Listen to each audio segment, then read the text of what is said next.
You know, we have a question from one of the members on our Facebook page here. She's asking, why isn't medication-assisted treatment given in the ER? Either of you know the answer to that question? Leah, it's a little bit of a complicated question. So, and medication-assisted treatment, we should explain to people, is things like buprenorphine and methadone. So there's three medications specifically for opioid use disorder. There are three medications that are approved by the FDA: methadone, buprenorphine, and naltrexone. And the emerging evidence. Naltrexone is the newest sort of newcomer on the scene. Also and called Vivitrol. Vivitrol is the brand name, yeah. And Vivitrol is the injectable naltrexone that lasts for an extended period of time. 30 days, yeah.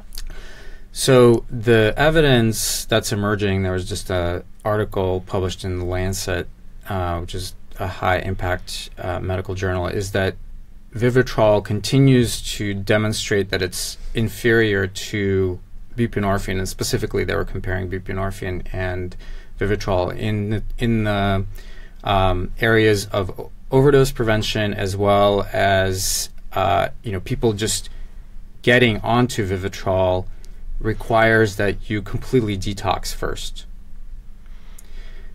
Buprenorphine does not require that, so it's a much lower bar for entry. And the reason why those substances, those medications are not initiated in the ER are many. I think some of them are systems level, in the sense that, emergency doctors just are dealing with emergency situations, and they do not maybe consider this part of, maintenance therapy is thought to be something that addiction providers do, and in many cases in OTPs, which are opioid treatment programs. So in many ways, the healthcare system itself is separated, the architecture of it is separated into medical care and addiction care, and that is something that is hurtful for patients. So in emergency department, those barriers are even stronger. I think some providers mistakenly believe that they are not